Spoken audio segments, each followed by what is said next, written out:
So guys, welcome back ulit sa ating channel. Bali, naranasan mo na ba na mag-repair ng brake master ng inyong multicab F6A? Tapos wala kayong mahanap na specific na repair kit sa kanya, no? So dito sa video na to guys ay aalamin natin kung ito bang F5A na brake master repair kit ay pwede dito sa F6A. Ayan. So dito guys sa lugar namin, 4 lang yung auto parts, no? So minsan hindi pa available yung mga parts. So dun sa ang ginawa ko ay binaklas ko nga to, tapos ang naging problema ay ito, yung rubber cap niya dun sa secondary piston. So bumuka na siya, no. So ang ginawa ko ay tinanggal ko to, tapos dinala ko to pati tong brake master ko. So lahat ng mga components niya dinala ko para masukatan, Tapos doon sa sa lahat na auto parts na pinuntahan ko ay hindi sila nagbebenta ng ganitong repair kit, yung rubber cap niya.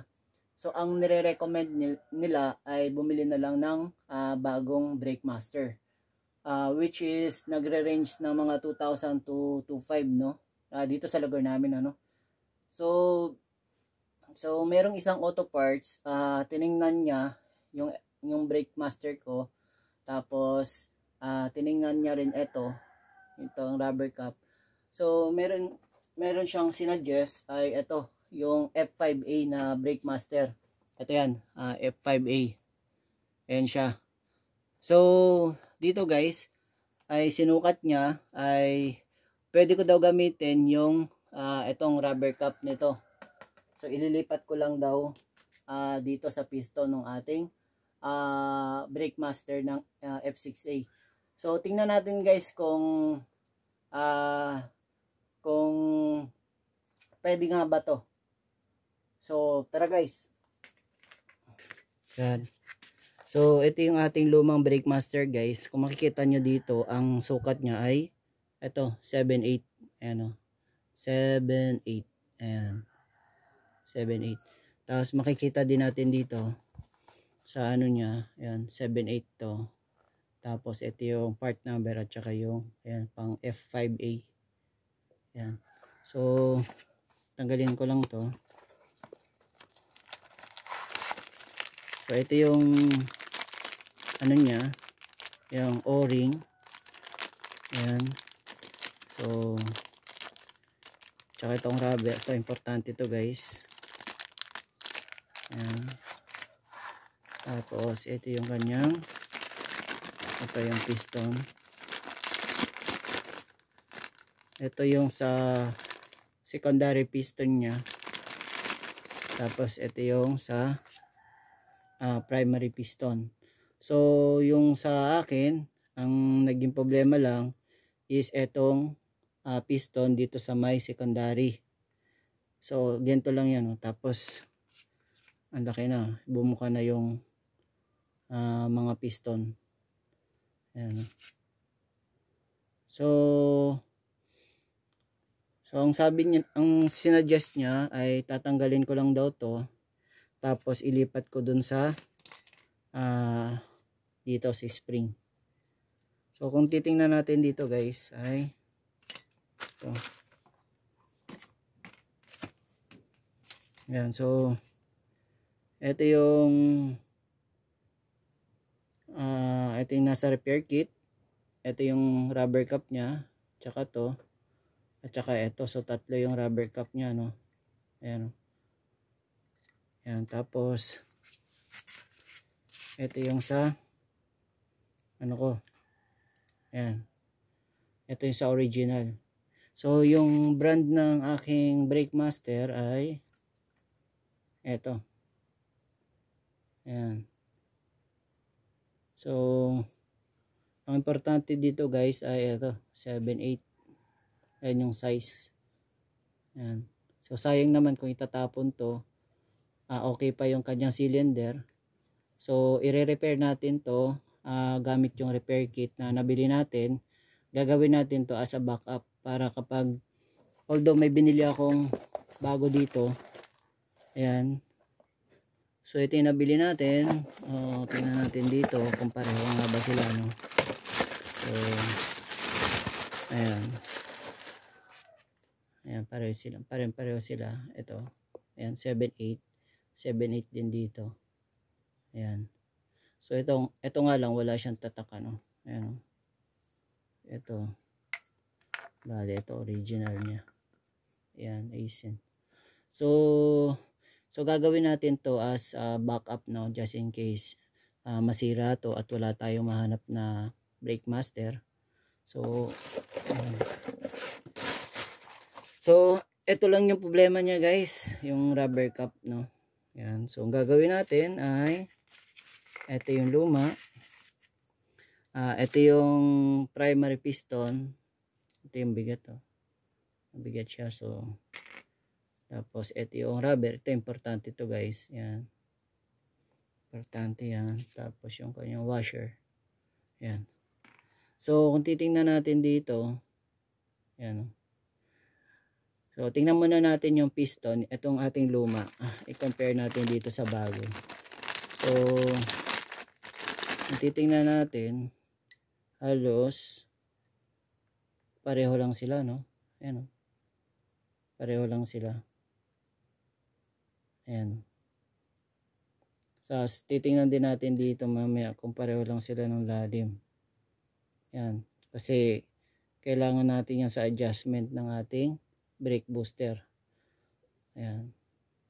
So yung bago natin, andito yung rubber cap niya. Ayan. Ngayon naman ay titingnan natin ito, yung ating secondary piston. Ito yung ating bago. Ayan. Ito yung sa F5A, no. So ang laki ng difference nila. Ayan, oh. Ayan. So yung mas mahaba yung spring nito. Ayan. So dito halos meron lang, konti lang yung difference. Ayan, guys, no. Ayan. So ang suggestion sa akin ay pwede kong gamitin ito, tanggalin ko lang to, itong rubber cap niya, tapos ilipat ko dito. Ngayon, guys, ang ano ko dito ay, since ito naman ay magkasukat, ito, tapos konti lang yung difference nila dito. Ayan.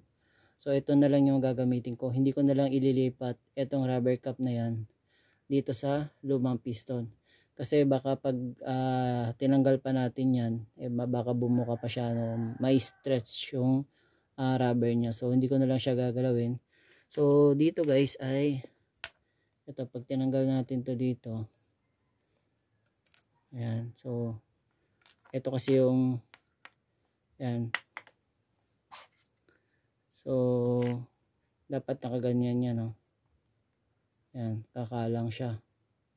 So medyo mahaba-haba lang yung spring niya, pero maganda din yung mahabang spring kasi nakakatulong to sa pag-retract, no, dun sa mga brake piston. So once na nag-push to, tapos binitawan mo yung brake pedal mo, ay pag-retract niyan, magkakaroon niya ng vacuum para ibalik niya dun sa para maalis yung brake pad dun sa rotor pag gumano na siya, pag nag-retract na siya. So ito yung gagamitin natin. Hindi na lang natin to ililipat dito. Ayan. So ayan, ang gagawin natin, guys, ay lubricate lang muna natin to. Brake fluid lang yung ginagamit ko. Ayan.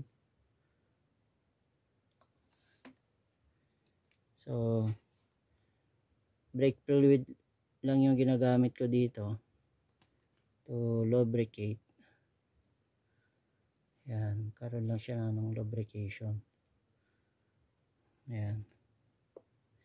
Tapos pasok natin dito. Ayan, sakto lang siya, oh. Ayan, sakto lang siya dito sa ano natin, oh. Hindi siya maluwag, hindi din siya masikip. So sakto lang siya. Kasi ito yung importante dyan. 7/8. Tapos nakalagay dito sa repair kit natin is ayan, 4/7/8. So pasok mo siya. Ayan. Ayan. Ngayon, gagawin natin dito guys ay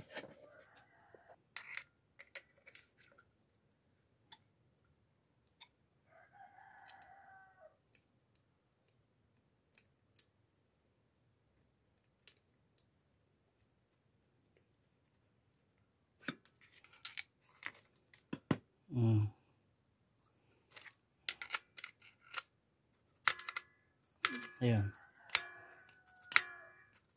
So nag-lock na siya. So bali yung screw natin dito ay kumapit na siya dito sa secondary piston natin.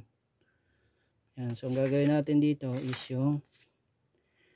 ito yung bago, ito yung luma. So hindi na natin to tinanggal. Ayan. Ang kanyang rubber cap. So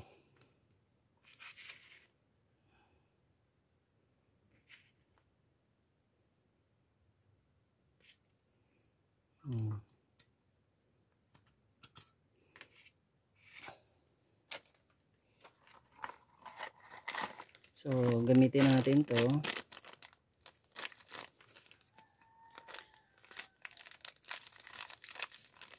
So ito yung sa repair kit natin guys. Tapos ito yung sa original natin ano. Tingnan nyo. Ayan o. So bakal siya no. Dito sa repair kit natin plastic. Ayan. Pero magkasing size lang naman sila. Ayan o. Magkasing size lang sila. Ayan. So dito magde-decide ako na ito yung gagamitin ko. Yung kanyang luma. So hindi ko to gagamitin. Ayan. Tapos ito o-ring. Ayan, gagamitin ko to. Kasi luma na yung ito niya. Ayan, luma na to. So ito yung gagamitin ko. Ayan. Tapos dito naman guys, ito yung bago, ito yung luma. Ayan.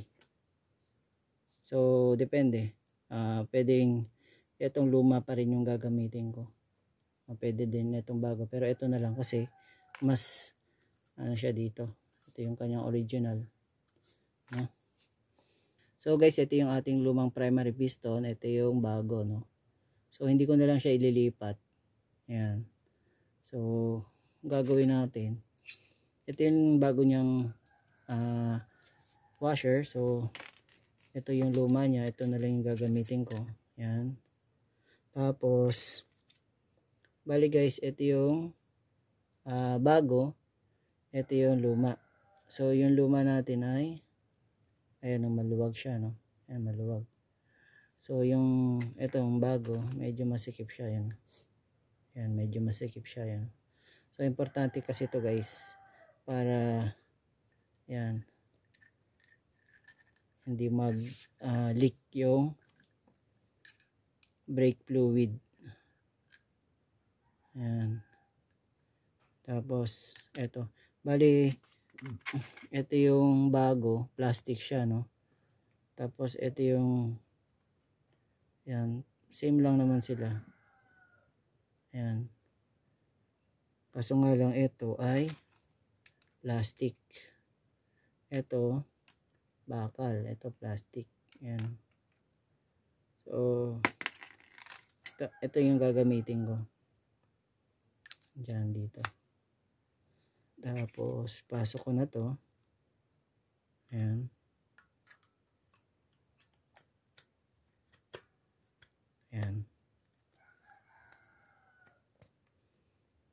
Ayan. So kailangan natin to i-push para may pasok natin itong C-clip niya, no. Kailangan kasi ito ayan, para pumasok yung ito, kailangan to mai-push. Ayan, mai-push. Kailangan to mai-push guys, ayan, para maipasok mo tong C-clip. Ayan.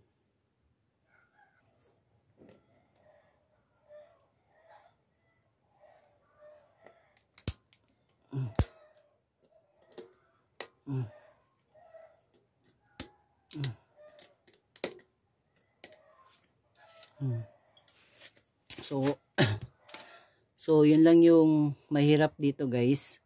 So kailangan yung i-press to, itong part na to, para may pasok mo yung C-clip. So kailangan nakaganon yan, no. Ay, nakalubog siya doon, no. Yan. So yun lang yung mahirap dito sa pagbalik nung eto, C-clip. Ayan, so nakaano na siya doon, no. Ayan.